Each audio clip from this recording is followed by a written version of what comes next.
Idaho and for everything that we've been given. We're grateful for the continual knowledge and things that we're learning to help develop in our lives, and that might continue to help us become good at business and be able to find a future occupation that we enjoy. And we ask for the Spirit at this time. So, in the Son, Jesus Christ, amen. Amen.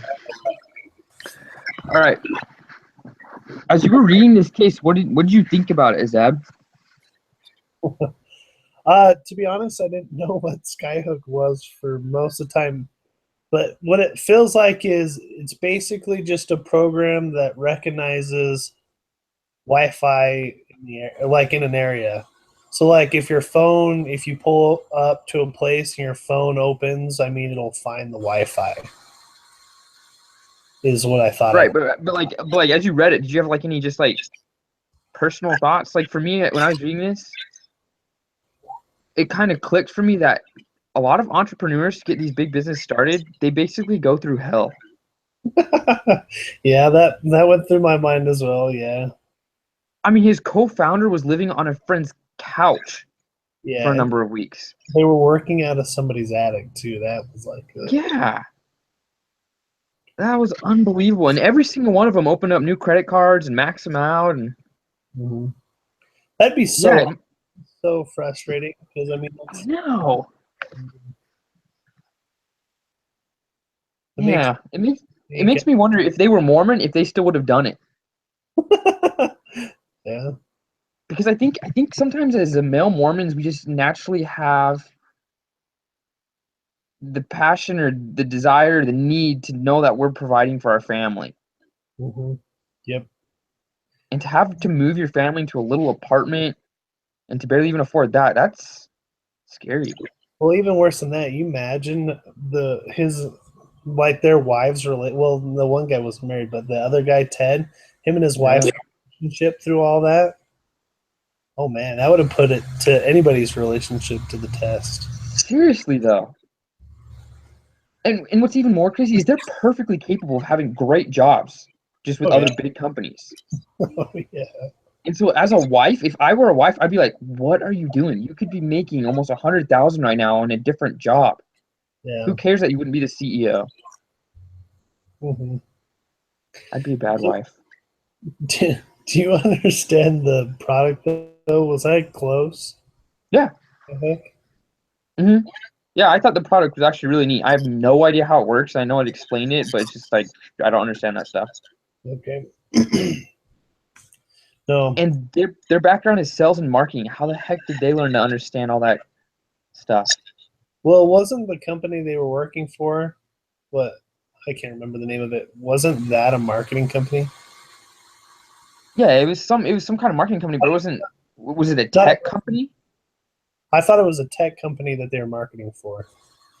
Even so, I feel like it's still different. Like I feel like I could go sell for a tech company, but to start my own tech company, I would have no idea what the crap to do. I don't know how to code or any of that stuff.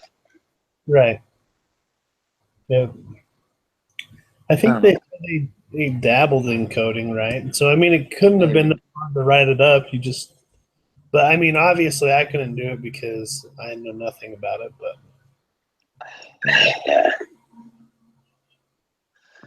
All right. First question. Discuss as a group what grade would you give Morgan for how he pursued Skyhook and why? well, I'd give him an A for persistence and not giving up.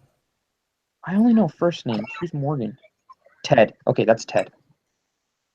But how he did it, I feel like he went all hands on deck, like everything into it all at once. I feel like maybe they should have done it at a more gradual step rather than just going all in but they didn't, like, you can't count on like I your agree. not just taking off either. Yeah, no, I agree with you. It would be good if they slowed down, but they just didn't have the money to be able to slow down.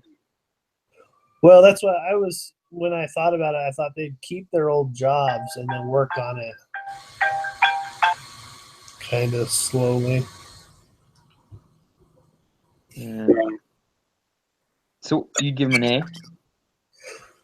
Well, I would, just for pure dedication to your product and making it Dude, work. seriously, man. I, I'd give him an A just for manliness. yeah, Oh, I don't think I could do that. it would take some serious, like, not having dignity or pride issues to be able to do what they did, because I mean they went from having a lot to nothing. There's no way a member of the church could do that. Think about it, because you'd have to go to church, you'd have to sustain your calling, you'd have to sustain your wife and her calling. You mean you've got kids who do church activity? How the? I wish these were like Mormon entrepreneurs. Well, one of them was John Easley, but Yeah, the ring yeah, one. yeah. But I would agree with you, the rest of them for sure. Because not only would they be more exciting to read, but they'd open my eyes and be like, wow, that's what it takes. You know, like this guy did it. Now I know we can do it. No, I agree. That's super funny. Maybe when you do your review of the class, you can say, "I want to learn from more Mormon entrepreneurs." Yeah, and a couple of these that we've been reading, their wives are like high professionals as well, who make a great living just in and of themselves. Mhm. You know, and most wives within Mormon culture have lots of kids and they need to stay home, and it's just kind of different culturally for us. For real. Anyways, Okay. all right. Number 4, Skyhook developed a pretty cool technology that has gotten lots of positive feedback. Put yourself in the shoes of Ted Morgan. Sales. Well, initially my thought was they're doing zero marketing, mostly because I mean they don't have funds to Right. market. But there's a lot of ways that you can market without paying someone. But I mean, they didn't have time to do it themselves, and they didn't have time to hire people. Yeah. Also, too, I'm taking a sales and negotiation class right now, and we're learning the negotiation side of things. Hmm. I think that they were obviously you want to negotiate hoping you get money, because I mean that's the whole goal of having a business. You want to make money, but their product was kind of a far out there idea, and that's why they had trouble attracting people. So either they needed to better explain their product or give their product away for free for a certain time period, say 6 months or a year, till they got like Microsoft, for example, till they got Microsoft on board, and then I say charge them, because then they're going to want to pay for it once they. Yeah. Yeah, that's a good point. I kind of agree with you. I don't know if they were. I mean, just reading the case, it was hard to understand. Yeah. You know, it's just it's a complicated technology that they've got. It's totally useful, but maybe a lot of the companies didn't understand it. Plus, I think a lot of the companies didn't want to take the risk of being the first one to kind of jump in. Mm-hmm. Because I know it mentioned multiple times that several of the companies were hesitant to start because Skyhook didn't have any experience. Right. Which got No, I agree. I wouldn't want to be the first one. I wouldn't want. It's almost like a test dummy, because mm-hmm. I don't want to be the first that accepts a business and then it backfires on me. I want to see proof that it works. So, which surprises me that they got so many people to financially back them. Yeah, and they were huge finance funds as well, financing funds. The first round, not so. All three of them. Wasn't the first round Was only it? like 1,000? Oh, I thought you mean the the round A. Yeah. Oh, I thought they were all a million. No, you're right. It was 1 million. I'm never mind. That was, yeah. They were each a ton of money. Yeah, yeah, it was interesting. Yeah, it seemed like just companies were a little too scared to be the first ones. They needed a company to be the first one, and then it seemed like they'd start. Mhm. Okay, review the deals below and describe the proposed deal outcome and lessons learned. Okay, first one is Microsoft. Which I mean, I already kind of talked Mhm. about. Which I mean, they almost got him for 300,000, but Uh-huh. they backed out because Microsoft countered with 100,000, which I think they should have taken it, obviously, because that would have gave you Microsoft is the first one to use it, Yeah. and then even if you took so much, I mean, make the contract shorter or whatever. That way, you got more the next round after they used it. Yeah. Uh, and I would even say that was a lesson learned because Microsoft countered. It dropped below.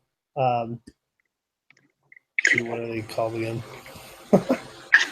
Skyhooks, Batna, and that's why they're like, I'm not going to do this. So they both walked away, which I think was stupid.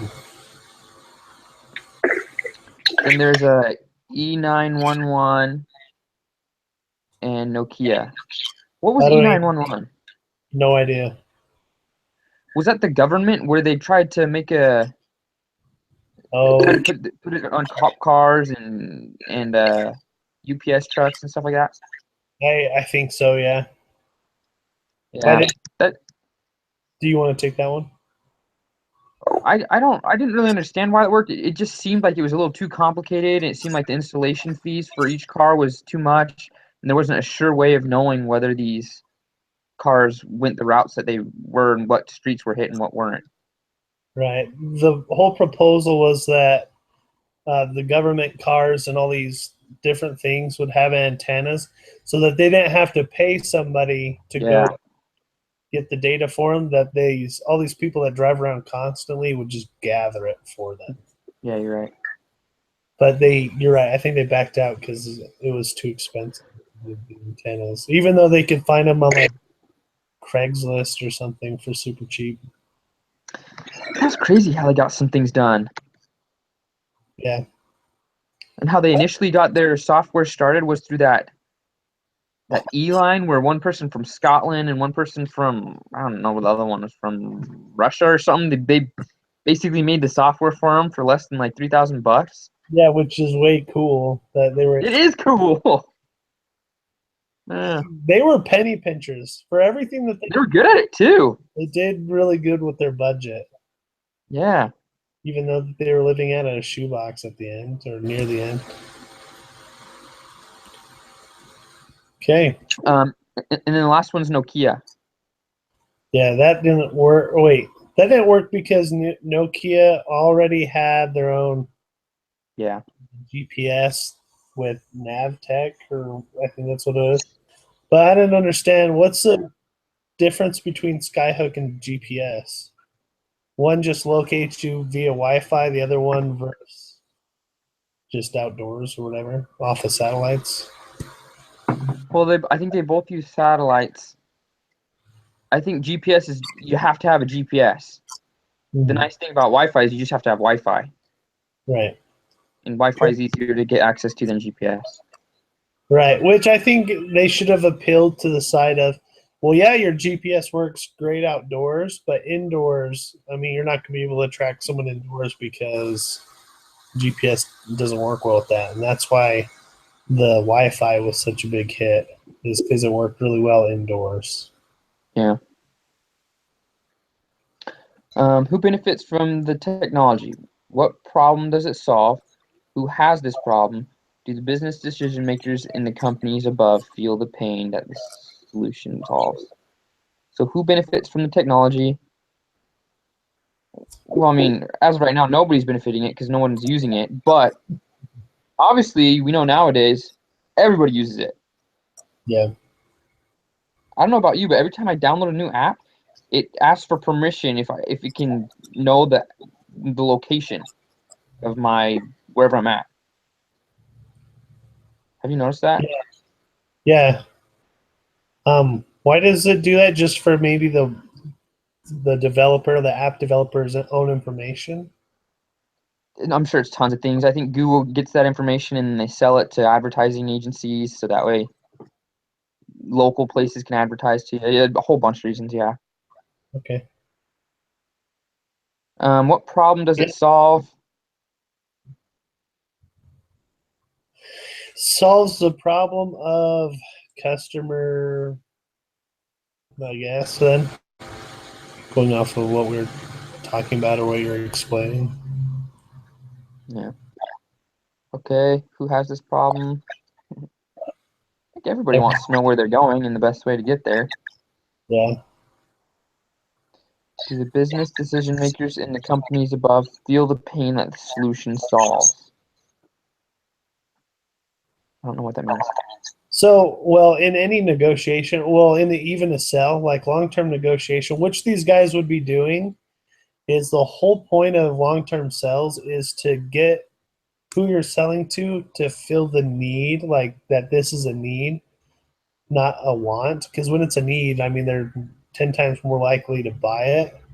So I think that that's probably something that Skyhook was doing very poorly is they weren't creating a need for their product. They weren't pitching it to the point. Yeah, that's a good point.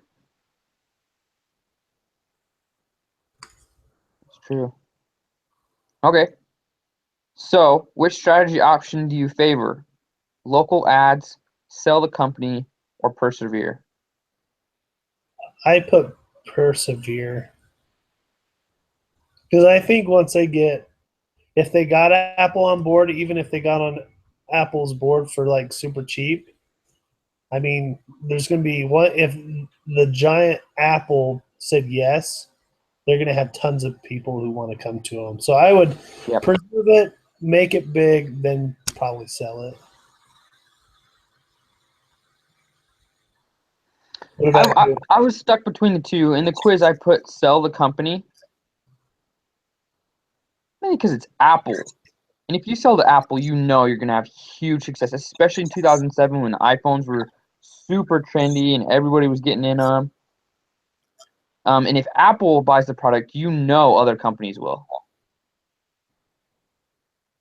Persevering in this instance is they're not really selling anything. They're just trying to live, you know?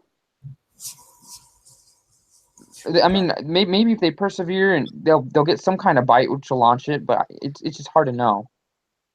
Well, that's what I'm saying. If Apple will buy it or will use it, even if they gave it to them for free, I mean, if Apple wants it bad enough, all the other companies are going to want it because it's kind of like if the popular kid's doing it, then everyone else wants to do it to become Yeah. popular. Oh, Yeah, so that's why I say persevere because you're going to make bank once it goes through with Apple. sure. I agree with you. Okay. Convince everyone in your group that you have the right plan. For each of the options above, discuss how likely Skyhook will be to succeed given the following circumstances. So I think we fairly agree. So the following circumstances: current team skills. I mean, obviously those two work good together. Ted and Mike. Yeah, I would agree. Um, didn't they hire some pretty like upscale people too, though? Yeah, still a very small team, but from everything that I read in the case, it said that the team was really good. In Yeah, fact, the reason they got so many VC fundings was because a lot of the venture capitalists liked the team play. They liked the unity. right. Oh, that's good. So I think yeah, team skills are good. Resources, I think cash. They're really good with their budget. Sounds like they're really good. Yeah, The technology is there's a use for it. I would say a need, but marketing, they haven't better built marketing. to a great enough need. Yeah. Business model. I feel like the business model's fine. Yeah. I feel like they have a ton of money, and now would maybe be a good time to start advertising. Um, Not like TV ads or even like pop up during an ad, but maybe an ad or like almost marketing side calls. I think would be a good idea. But other than that, that's the only thing I would add to their business model. All right. Last question has a lot of bullet points. Okay, as a group, prepare an agenda for your call with Steve Jobs. Do you know what a What is your Batman? Do you know what Batman is? I do. Do you want me to tell you what Batman is? No, I know what it is. It's your best alternative negotiation price. Yep. Or alternative negotiation. So, I mean, if they don't go with Apple, who's going to be the next best person to go to? Is essentially what it is. I don't think they have a BATNA with Apple. Their BATNA is Their Batman is that micro or qual micro or something like that. oh, okay. Well, I feel like even then they need Steve Jobs. They need Apple. It doesn't matter. I think they need to do whatever they can to get on board with Apple. Oh, I agree. What are Jobs' interests?